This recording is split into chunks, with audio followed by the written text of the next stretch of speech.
Hello నమస్తే అందరికీ. నేను మీ శ్రవంతి అండి. Welcome to curry meal channel. ఈరోజు మనము కరపూస మంచి క్రిస్పీగా టేస్టీగా రావాలంటే ఎలాగో ఈ వీడియోలో చూపిస్తానండి. సో తప్పకుండా వీడియో మొత్తం చూడండి, అప్పుడే మీకు అర్థమవుతుంది. ముందుగా 2 కప్పుల శనగపిండి తీసుకోండి.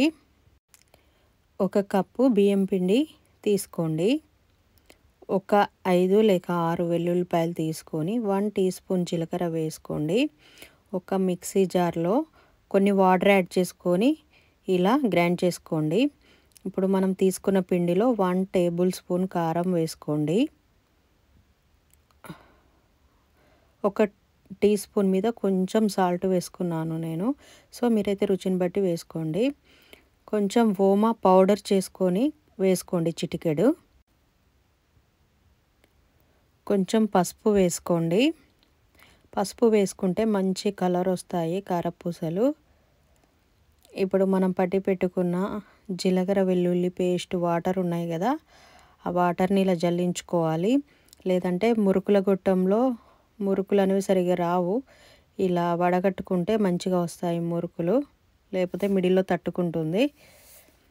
సో కొంచెం ఆయిల్ వేడి చేసుకొని వేడి ఆయిల్ వేసుకోండి. ఒక 2 టేబుల్ స్పూన్స్ అట్లా వేసుకొని ఇలా కలుపుకోవాలి. ఇప్పుడు కొన్ని వాటర్ వేసుకొని మీరు పిండిని కలుపుకోండి. మరీ పిండి గట్టిగా ఉండొద్దు, మరీ లూజ్గా ఉండొద్దు. చూడండి ఇలా ఉండాలి కన్సిస్టెన్సీ. ఇప్పుడు మురుకుల గొట్టం ఉంటుంది కదా, అది తీసుకోండి. నేను ఇక్కడ ఇట్లా సన్న కరపూస కావాలి కాబట్టి ఇది బిల్లా ఉంది కదా, అది తీసుకున్నాను. కొంచెం ఆయిల్ తీసుకొని ఈ మురుకుల గొట్టానికి మొత్తం లోపల అప్లై చేసుకోండి. అప్పుడు పిండి అంటుకోకుండా మంచిగా వస్తుంది. రెండింటికి ఇలా ఆయిల్ అప్లై చేసుకోండి. అప్పుడు ఈజీగా కరపూస అనేది మనకు ఈజీగా మంచిగా ఒత్తుకోవచ్చు. ఇప్పుడు కొంచెం పిండి తీసుకోండి, పిండి ముద్ద తీసుకొని ఈ గొట్టం లోపల పెట్టాలి. మొత్తం పిండి ఇలా క్లోజ్గా పెట్టాలి. పెట్టేసి పైన ఇంకో గొట్టం ఉంటుంది కదా కారపూసది, అది పెట్టాలి. పెట్టేసి ఒక ప్లేట్ తీసుకోండి, స్టీల్ ప్లేట్. దానిపైన కొంచెం ఆయిల్ అప్లై చేసుకోండి. చేసుకొని దానిపైన ఇలా కారపూస ఇలా ఒత్తాలన్నమాట. ఇలా ప్రెస్ చేస్తే మంచిగా వస్తుందండి. చూసారా, ఇలా కారపూసలు చేసుకొని మనం వేడి ఉన్న ఆయిల్లోకి వేసుకోవడమే. సో అన్ని కారపూసలు ఇలాగే చేసుకోవాలి, లేదంటే డైరెక్ట్గా కూడా చేసుకోవచ్చు. ఇప్పుడు డీప్ ఫ్రైకి సరిపడా ఆయిల్ తీసుకోండి.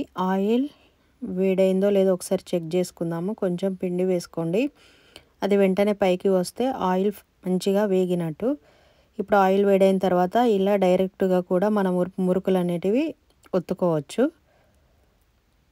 ఈ బబుల్స్ పోయే వరకు వెయిట్ చేయండి. కొంచెం కరివేపాకు వేయండి, మంచి టేస్ట్ ఉంటుంది, స్మెల్ కూడా బాగుంటుంది. సో ఇలా 2 వైపులా గోల్డెన్ బ్రౌన్ కలర్ వచ్చే వరకు అయితే కరపూసని ఫ్రై చేసుకోవాలి. చూసారా, చాలా బాగా వచ్చింది, క్రిస్పీగా చాలా బాగుందండి. సో మిగతా కరపూసలు కూడా ఇలానే చేసుకోవాలి. సో మనము 2 కప్స్కి ఒక 5 to 6 కరపూస అయితే అవుతాయి. సో మీరు తప్పకుండా ఈ రెసిపీ అయితే ట్రై చేసి చూడండి. చాలా క్రిస్పీగా వచ్చినాయి, టేస్ట్ కూడా మంచిగా ఉందండి. కారంగా చాలా బాగున్నాయి.